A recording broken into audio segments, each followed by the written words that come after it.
Hi friends, అందరు ఎలా ఉన్నారు? ఈరోజు ఈ పప్పుతో అయితే ఇది వచ్చేసి శనగపప్పు అండి. నేను మార్నింగ్ నానబెట్టుకున్నా, 4 hours నానబెట్టింది.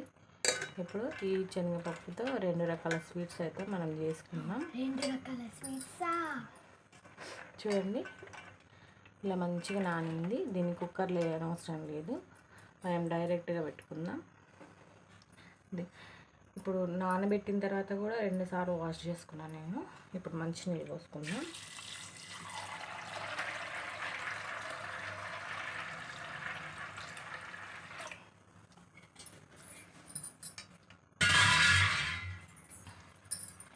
అలాగే స్టవ్ ఆన్ చేసుకుందాం.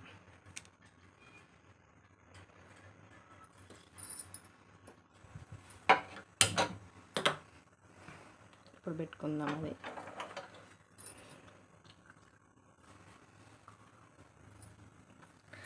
దీంట్లోనే కొద్దిగా ఆయిల్,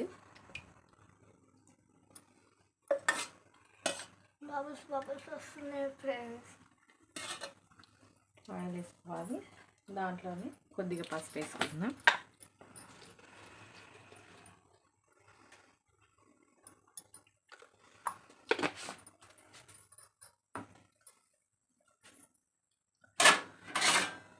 ఇప్పుడు కొద్దిసేపు మూత పెట్టుకుంటే తొందరగా వేడయ్యి తొందరగా ఉడుకుతుంది.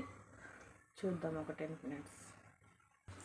చూడండి ఫ్రెండ్స్, ఒక పొంగ అయితే వచ్చేసింది.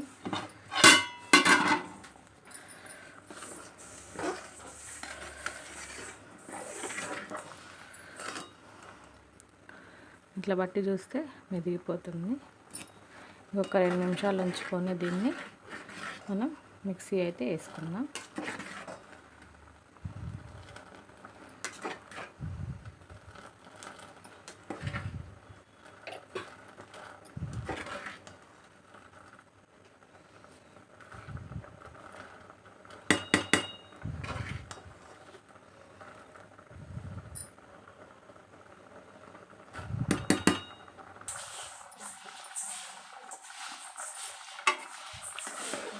చూడండి ఫ్రెండ్స్, చూడండి చిరిమిస్తే ఇట్లా అయిపోతుంది. ఇప్పుడు మనం దీన్ని చల్లారబెట్టుకుందాం జన్ని పట్టుకొని. మనం ఉడకబెట్టుకున్న పప్పును అయితే జన్నీలో వేసుకుందాం.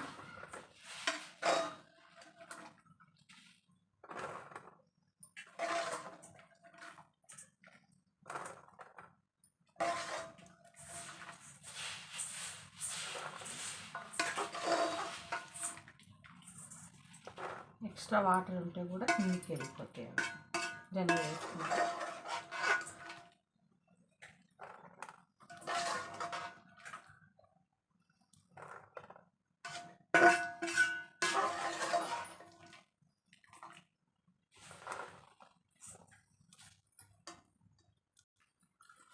పప్పు అయితే నీళ్ళు ఉడబెట్టుకున్నామండి. ఇప్పుడు మనం మిక్సీ జార్లో వేసుకుందాం.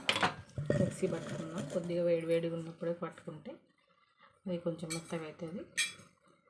ఇప్పుడు ఆ పప్పుని మనం మిక్సీ జార్లో అయితే వేసుకుందాం.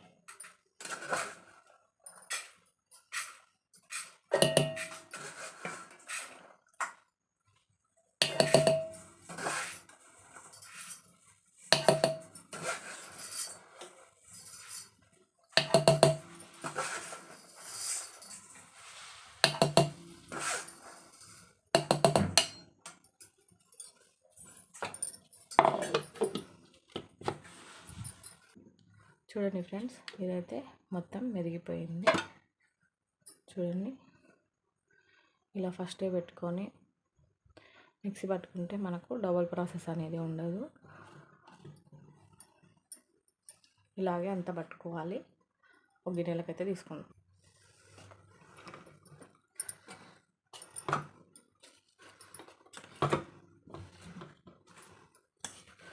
మిగిలిన పప్పు కూడా అదే విధంగా మెత్తగా ఇలాగే పట్టుకోవాలి.